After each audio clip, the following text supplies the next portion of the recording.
तुम्हारा गाँव बांग्लादेशी बहन है बांग्लादेशी और तुम्हारे गाँव में कहाँ है तुम? बांग्लादेश आपका बांग्लादेशी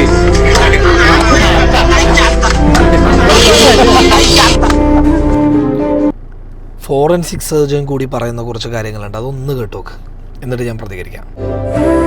അടി കിട്ടാത്ത ഒരു ഭാഗം പോലും ശരീരത്തിൽ അവശേഷിക്കുന്നില്ല.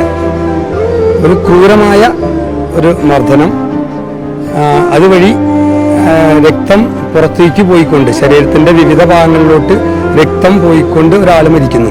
നരാധവന്മാരെ, കാപാലികരെ, മനുഷ്യ മാംസം പിച്ചി ചീന്തി തിന്നു കഴിഞ്ഞിട്ടും അത് നോക്കി ചിരിച്ച കാപാലികരെ, നിങ്ങളൊന്നും മനുഷ്യരല്ലടോ. നിങ്ങളെ ഒന്നും മനുഷ്യ വിഭാഗത്തിന്റെ പട്ടികയിൽ പോലും പെടുത്താനാവില്ലടോ. ഏതോ നിറികെട്ട ജന്മങ്ങളാണ് നീയൊക്കെ.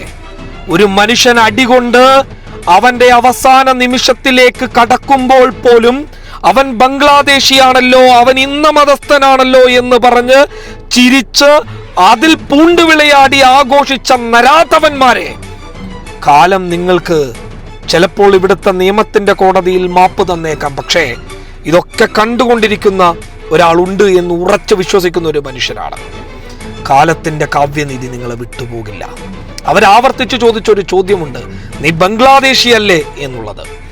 അതിൽ നിന്ന് ഉത്തരം കൃത്യമായിട്ട് കിട്ടില്ല എന്ന് കണ്ടപ്പോൾ ചോദ്യകർത്താവ് നീ ബംഗ്ലാദേശിയാണെന്ന് ഉറപ്പിക്കുന്നു. തല്ലുകൊണ്ട് പിടയുന്ന ആ പാവം അറിയാതെ സമ്മതിച്ചു പോകുന്നു ആണ് എന്ന്. പിന്നീട് അങ്ങോട്ട് അവന്റെ മതമടക്കം ഇവര് തീരുമാനിക്കുന്നു. ഈ നരാധവന്മാരുടെ കൂട്ടത്തിൽ സംഘമിത്രങ്ങളുടെ എണ്ണം പുറത്തു വന്ന വാർത്തകളിൽ വ്യക്തമാണ്. ഈ കാപാലികന്മാർ ഇത് ഇന്നോ ഇന്നലെയോ തുടങ്ങിയതല്ല.